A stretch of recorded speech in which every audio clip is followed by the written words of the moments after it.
today whole virtual society is very large through the internet, and they are all using the basic elements which have been done tens of years ago. And this alternative party community here, there's plenty of people who are interested in those basic elements. Have you seen or have people came to you and talk about those? So what I think of as basic elements are probably more basic than most people use today. When we get university graduates into Broadcom, they're typically working at a much higher level. They'll be using languages that sort of partially obscure what the processor is doing. And even people who program in C aren't necessarily familiar with what is actually going on underneath them. At the higher level you get, C++, Java, a language called ML is very popular in UK universities. Those people really don't realise what's going on underneath them. So I'm used to working at a level where absolutely everything has to be done. There are no building blocks that we get from other people. When I made something like this, the very first Acorn machine prototype, it had a processor designed by another company, but everything else we built from scratch. We built our own assemblers, disassemblers, editors.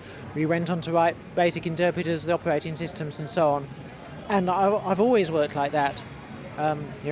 Building ARM meant that Acorn was doing all of its own technology, absolutely everything. We weren't buying anything from anybody else. With Firepath at Broadcom, it's the same. We've built absolutely everything. And so we don't usually see people who are working in that sort of way. They're always relying on something. Anybody who's done things themselves just realizes how much hard work there is. At the lunchtime session today, I said I wrote BBC Basic for 14 years. That's how long it took to go from the first versions to the last versions, and I wrote everything in between. The amount of effort that you need to put in to design one of these systems is just so enormous. The open source community is making strides by connecting together a significant number of people on projects. My demonstrations were helped by that because the dynamic recompiler that was running the ARM emulator on the PC was part of an open source effort, and porting that, making it into a RISC PC and doing all the I/O chips was another open source effort. But even so, that hardly gets near the basics. All they're trying to do is put together enough of a hardware emulation system to run all the work that we did.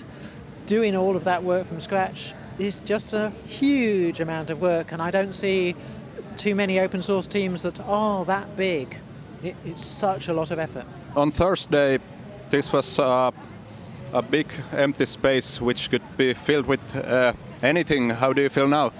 On Thursday I came in here, it was an empty hall. I wandered around clicking pictures with my camera, imagining it. Now it's a huge black space with all the curtains blocking out the light, even if it was during the daytime, and thronged with slightly strangely dressed people, and quite a transformation. Have you any favorite place here?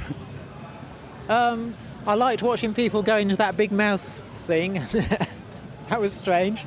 A lot of it seems very closed in on itself, lines of people sitting at tables with their own computers. They might even be talking to each other, but with the computers instead of face to face. So that's sort of not what I do. For the team at Acorn, I was one of the people who wrote all the documentation, communicated with other people, negotiated specifications. I've always spent a lot of time communicating. Inside Broadcom, I'm responsible for interfacing between sections of the organisation, translating one set of needs for another to understand. So I'm very much a communicator between humans rather than a sort of communicator using computers.